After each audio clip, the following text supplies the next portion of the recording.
Hello, good morning students. Today we will discuss ideal solutions and non-ideal solutions also. Yesterday we did Raoult's law for a solution having two volatile components and Raoult's law for a solution having one volatile and one non-volatile component. Now, how will we decide that a solution will behave ideally or non-ideally? There are three conditions for a solution to behave ideally. First condition is the solution should obey Raoult's law at all concentrations. This means, what does it mean? It means if we have two components A and B, then according to Raoult's law, when we will mix A and B, pressure of solution should be simply PA plus PB. And Raoult told us PA is equal to XA naught and PB will be equal to XB naught, where XA is mole fraction of A, XB is mole fraction of B in solution, and PA naught, PB naught is partial vapor pressure of pure A, pure B. Okay? If the solution follows and obeys this equation at all concentrations, then it can be ideal. Second condition is delta H of mixing should be 0. Delta H of mixing should be 0 means when you mix A and B to give AB, the process should neither be exothermic nor it should be endothermic. Means जब आपने A को B के साथ mix किया तो जो solution है उसका टेम्परेचर ठीक वही रहना चाहिए जो A और B का था.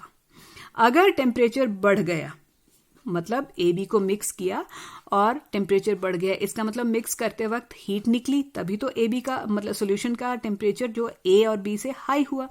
हीट इवॉल्व हुई या निकली, इसका मतलब प्रोसेस क्या था? एक्सोथर्मिक था. ऐसा भी नहीं होना चाहिए.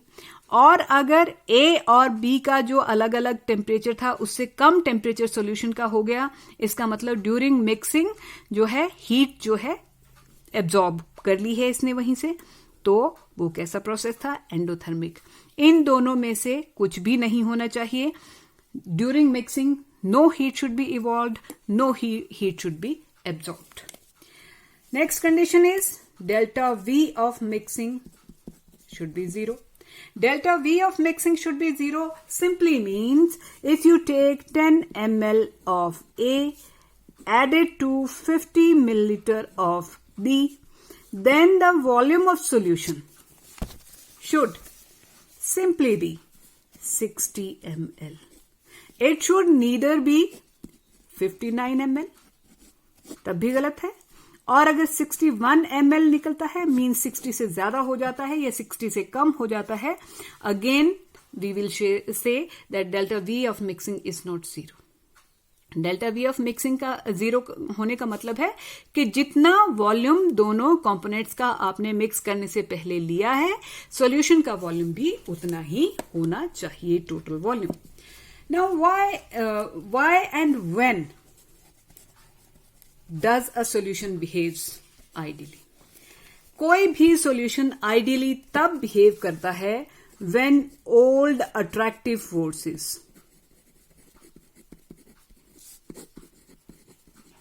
are equal to new attractive forces. इस बात का क्या मतलब हुआ?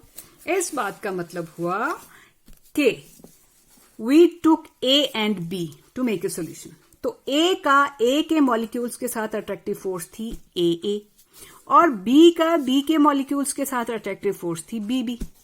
लेकिन जब मिक्स कर दिया तो A का पड़ोसी होगा B, तो उसके अट्रैक्टिव फोर्स को हम बोलेंगे AB. सो कहने का मतलब ये है कि बिफोर मिक्सिंग जो अट्रैक्टिव फोर्सेस A को A से फील होती थी या B को B से जो अट्रैक्टिव फोर्स जिस मैग्नीट्यूड की फील होती थी, मिक्स करने के बाद A को B से और B को A से उतनी ही अट्रैक्टिव फोर्सेस महसूस होनी चाहिए, उतनी ही अट्रैक्शन उसको फील होनी चाहिए। अब ऐसा कब और कैसे होगा? ऐसा तब होगा if both A and B are of same nature.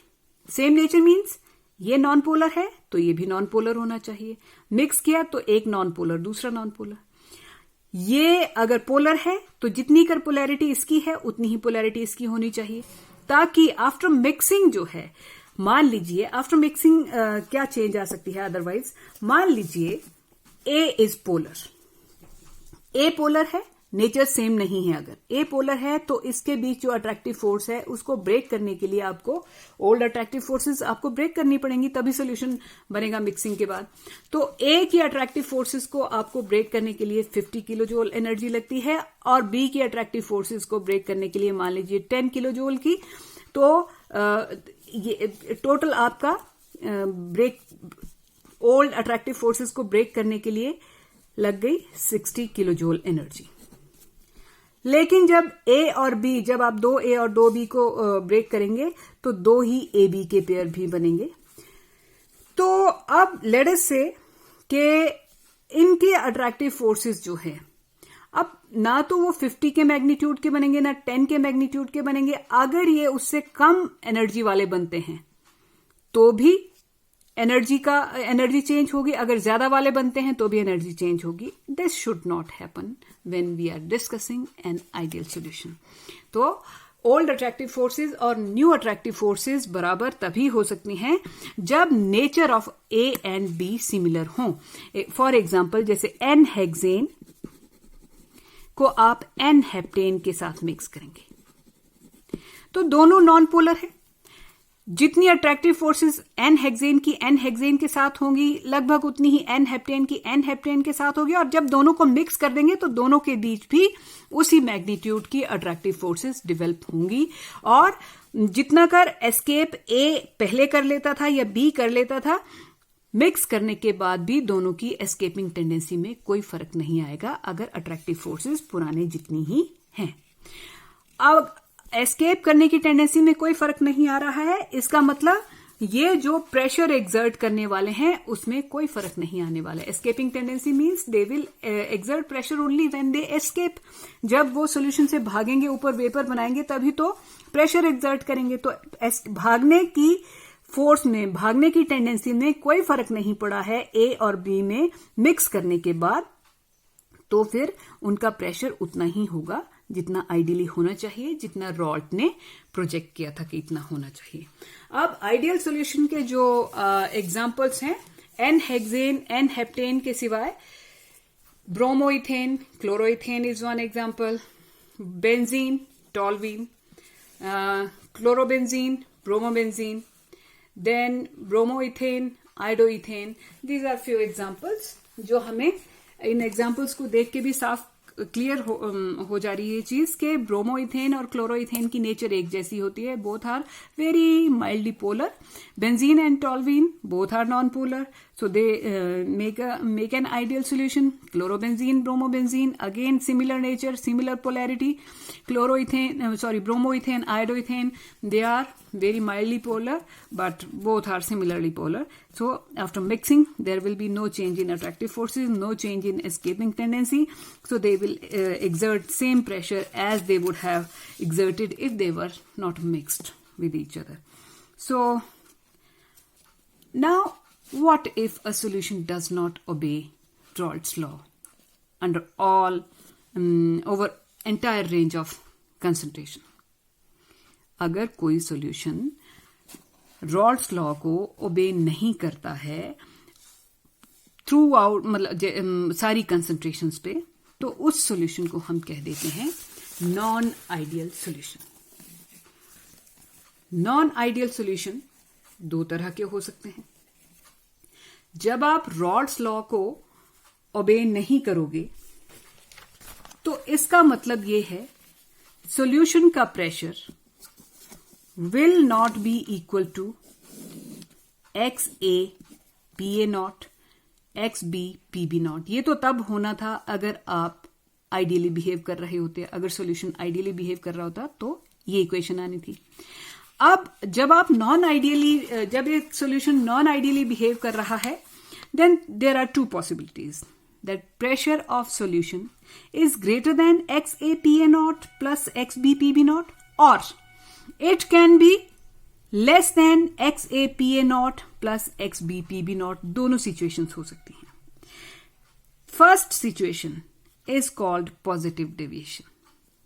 If the pressure of solution is greater than XAPA0 plus XBPB0, then this solution is going to be a non-ideal solution with positive deviation. Positive deviation में तो पहला feature क्या हो गया? P solution is greater than XAPA0 plus XBPB0, means it will not obey Raoult's law at all concentrations. ये तो general सी बात होगी. Rather, the pressure for a solution with positive deviation, the pressure of solution will be greater than the pressure of solution projected or expected according to Raoult's law. Raoult's के law के अनुसार solution का pressure इतना होना चाहिए था, ये उससे ज्यादा होगा. Second condition, delta H of mixing is greater than 0, means the process is endothermic,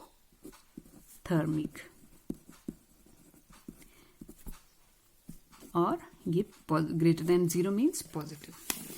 और तीसरा फैक्टर आ गया, delta V of mixing is also greater than 0, या इसको क्या कह सकते हैं? पॉजिटिव. या इसको आप इस तरह समझ सकते हैं जो हमने एग्जांपल लिया था कि volume will increase after mixing.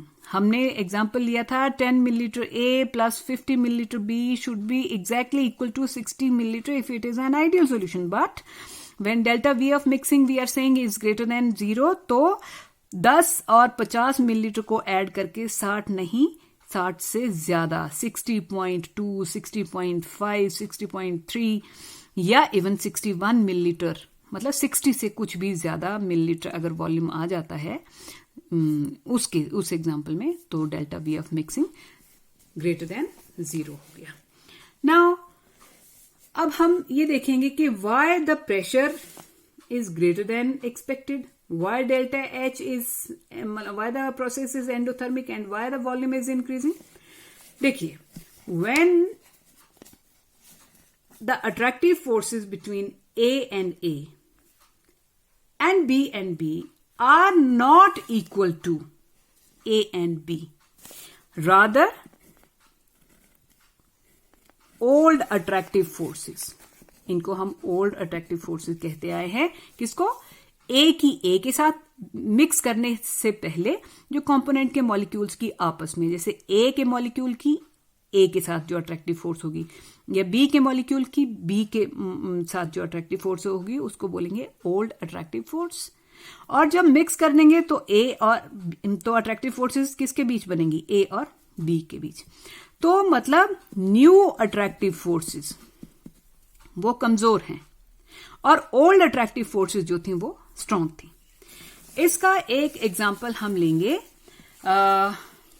Ethanol और एसीटोन ले सकते हैं, या उससे भी अच्छा एग्जाम्पल जो आसानी से समझ आने वाला एग्जाम्पल था ethanol and cyclohexane.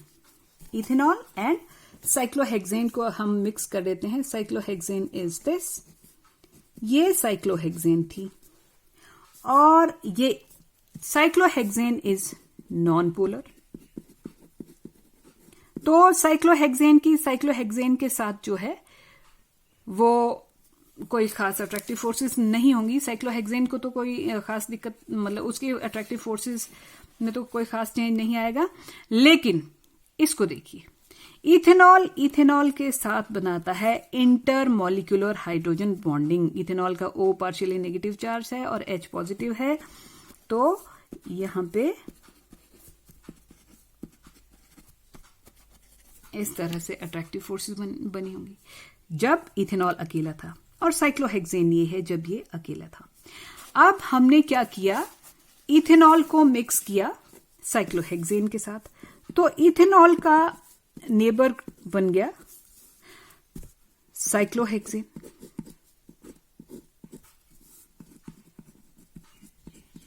Like this. अब पहले साइक्लोहेक्सेन ने इथेनॉल की हाइड्रोजन बॉन्ड्स को तोड़ा और फिर खुद यहां पे इंटरप्ट कर गया और दो इथेनॉल्स के बीच में एक साइक्लोहेक्सेन एडजस्ट हो गया। एक तो ये हाइड्रोजन बॉन्ड्स तोड़े साइक्लोहेक्सेन ने, ऊपर से अब दो इथेनॉल्स के बीच में कौन इंटरवीन कर रहा है? साइक्लोहेक्सेन, जो कि दोनों इथेनॉल्स की अट्रैक्टिव फोर्स, अब तो मतलब पहले हाइड्रोजन बॉन्ड थी वो तोड़ दी, अब इथेनॉल का साइक्लोहेक्सेन के साथ कोई बड़ा स्ट्रॉन्ग अट्रैक्टिव फोर्स नहीं बनने वाला, क्योंकि इथेनॉल पोलर है और ये नॉन पोलर है। कहने का मतलब इथेनॉल पहले इथेनॉल के साथ बड़ा स्ट्रांगली बाउंड था, लेकिन साइक्लोहेक्सेन के साथ मिक्स किया तो अब अट्रैक्टिव फोर्सेस में कमी आ गई। अब उससे क्या होगा? एस्केपिंग टेंडेंसी की बात करते हैं हम, प्रेशर की बात करते हैं। पहले क्या था? जब इथेनॉल अकेला अपने कंटेनर में था, अपने कंटेनर में अकेला इथेनॉल था, तो मान लीजिए ये वाला इथेनॉल वेपर बनने के लिए एस्केप करना चाह रहा था, प्रेशर एक्सर्ट करना था। इसने लिक्विड से वेपर फेज में जाना था, तो वहां पे प्रेशर एक्सर्ट करना था। तो जब ये इथेनॉल जाने चाहता था, ये इतनी अच्छी कंपनी में था, इसको बाकी इथेनॉल्स क्या कर लेते थे? अट्रैक्ट करते थे और वेपर बनने से इसको रोक लेते थे। ये भाग नहीं पाता था लिक्विड फेज से वेपर फेज में। अब जब आपने इसको साइक्लोहेक्सेन के साथ मिक्स कर दिया, पहले ये इथेनॉल बाकी इथेनॉल्स के साथ बंधा रहता था, तो वेपर नहीं बना पाता था, वेपर नहीं बना पाता था, तो इसका वेपर प्रेशर थोड़ा कम होता था। अब जब आपने इथेनॉल को साइक्लोहेक्सेन से मिक्स कर दिया, इथेनॉल का पड़ोसी अब साइक्लोहेक्सेन होगा, उसके साथ इसकी कोई स्ट्रॉन्ग बड़ा बॉन्डिंग, कोई बंधन है नहीं, इसलिए अब इथेनॉल बड़ी आसानी से भाग सकता है यहां से। इथेनॉल की एस्केपिंग टेंडेंसी बढ़ गई। Now ethanol will exert more pressure than it would have done if it was pure ethanol. So, जब भी new attractive forces old attractive forces से वीक होती हैं, या old attractive forces are stronger than new attractive forces, तो solution में के particles की एस्केपिंग टेंडेंसी बढ़ जाती है, और जब उनकी एस्केपिंग टेंडेंसी बढ़ जाएगी, then they will exert more pressure than when they were pure. So this is one example. Another example of such solution is ethanol and acetone also make non-ideal solution with positive deviation, and ethanol and acetone and carbon disulfide is another example. Benzene and acetone are also an example. Now we shall see what happens. अच्छा, इससे पहले कि हम graph discuss करें, एक चीज जो इसमें रह गई है वो ये कि वॉल्यूम क्यों इंक्रीज करेगा। अब वॉल्यूम देखिए, पहले ए को बी के साथ मिक्स करने से वॉल्यूम क्यों इंक्रीज करेगा? ए के साथ बड़ी स्ट्रॉन्ग अट्रैक्टिव फोर्सेस थी, तो ए के मॉलिक्यूल्स जो थे वो क्लोजली पैक होते थे। बी में भी वैसा ही था। जब ए को आपने बी से मिक्स किया, तो ए की बी के साथ उतनी अट्रैक्टिव फोर्सेस नहीं है, तो ए और बी जो है वो दूर दूर बैठेंगे, क्योंकि इनकी बनती नहीं है, they don't like each other as much they use to like their own molecules. तो जब आप पहले तो बड़ा क्लोजली आप एडजस्टेड थे, अब आप दूर दूर एडजस्ट हो रहे हैं because you don't like each other, तो आप ज्यादा ही स्पेस में बिखर के बैठेंगे, आप ज्यादा वॉल्यूम ऑक्यूपाई करेंगे। मीन्स जब न्यू अट्रैक्टिव फोर्सेस वीक होंगी ओल्ड अट्रैक्टिव फोर्सेस की अपेक्षा, तो molecules will be packed loosely, they will be packed loosely and they will occupy more volume than the volume of two pure components. Now see the graph. This is graph of an ideal solution. ये तो हमने पहले किया है, लेकिन non ideal solution with positive deviation, उसमें क्या होगा? हमने पहले भी बात की, ये P1 का फर्स्ट कंपोनेंट का ग्राफ है, उसका ये प्रेशर हम P1 जो P1 की वैल्यू अदरवाइज होती है XA P1 नॉट, ये होनी चाहिए। यहां पे फर्स्ट कंपोनेंट का मोल फ्रैक्शन 0 है, तो उसके कारण कोई प्रेशर नहीं है, और इस तरफ X1 is 1, तो जो भी प्रेशर है वो फर्स्ट कंपोनेंट के कारण है, और ये सेकंड कंपोनेंट जो है वो इस तरफ उसका मोल फ्रैक्शन जो है वो 1 है, इस तरफ second component pure second component है ये कह लीजिए, तो जो भी प्रेशर है उसी का P2 नॉट है, और इस तरफ हमने सेकंड कंपोनेंट को हम कम करते गए हैं, फर्स्ट कंपोनेंट उसमें डालते गए हैं ज्यादा, और यहाँ पे आके x2 0, यहाँ पे कोई सेकंड कंपोनेंट नहीं है, यहाँ पे अकेला क्या है 1 है। आप ये मान लीजिए कि जैसे ये A है और ये B है, तो अगर अकेला A होता तो ये प्रेशर रहता, अकेला B होता तो P2 नॉट प्रेशर होता। ये इन बिटवीन क्या है, जब आप A और B को मिक्स करते जा रहे हैं तो there is possibility of a large number of compositions, कुछ भी कॉम्पोजिशन बन सकता है, ये वाइड रेंज ऑफ कंसंट्रेशन है। तो वाइड इस सारी कंसंट्रेशन की रेंज में रॉल्स लॉ को ओबे करना चाहिए था, लेकिन क्योंकि मैंने बताया कि एस्केपिंग टेंडेंसी बढ़ जाएगी एक दूसरे के साथ मिक्स होने के बाद, तो हम ये ग्राफ उम्मीद कर रहे थे, लेकिन 1 कैसे बिहेव करेगा, 1 ऐसे बिहेव करेगा। उसका वेपर प्रेशर जो आप ये उम्मीद करते थे मिक्स करने के बाद, वो एक्चुअली ये आएगा। सेम वे 2 का वेपर प्रेशर जो कि हम उम्मीद ये वाली लाइन 2 की थी, तो हाँ वो ऐसा आएगा, उम्मीद से ज्यादा आएगा। और ये तो सॉल्यूशन वाली लाइन होती है, ये जो अपर लाइन होती है ये सॉल्यूशन का प्रेशर होता है, which is equal to PA plus PB। कायदे से ऐसी आनी चाहिए थी ये वाली लाइन, लेकिन क्योंकि ये line is some of this and this line, तो ये भी बढ़ गया हुआ है, ये लाइन भी ऊपर की तरफ इन्फ्लेटेड है, तो रिजल्टेंट लाइन जो सॉल्यूशन की लाइन है वो भी ऐसी आएगी। नाउ अब आप बोलेंगे इस पॉइंट पे, इस पॉइंट पे, इस पॉइंट पे, इस पॉइंट पे ये कंसाइड कर रहे हैं, इस पॉइंट पे this is not a solution. इस पॉइंट पे गौर से देखो, x1 इज 0, सेकेंड कॉम्पोनेंट मतलब जिसको आप A कह रहे हैं वो तो है ही नहीं, प्योरली क्या है B मौजूद है यहाँ पे, और जो प्रेशर है वो केवल B का प्रेशर है। This is not solution, this is pure B। और सेम वे ये वाला पॉइंट क्या है, ये सॉल्यूशन नहीं है, ये प्योरली x1 इज 1, यहां पे क्या मौजूद है केवल A, और यहां क्या प्रेजेंट है केवल B। सॉल्यूशन कहां से कहां तक है, ये बीच में जो है वो AB की रेंज है, तो डेविएशन कहां होगी, बीच में ही होगी, प्योर कंपोनेंट में थोड़ी डेविएशन होगी, इसलिए सॉल्यूशन विद पॉजिटिव डेविएशन का ग्राफ इस तरह आएगा, ऊपर की तरफ आएंगे सारे के सारे प्रेशर्स। आज इतना ही, थैंक यू।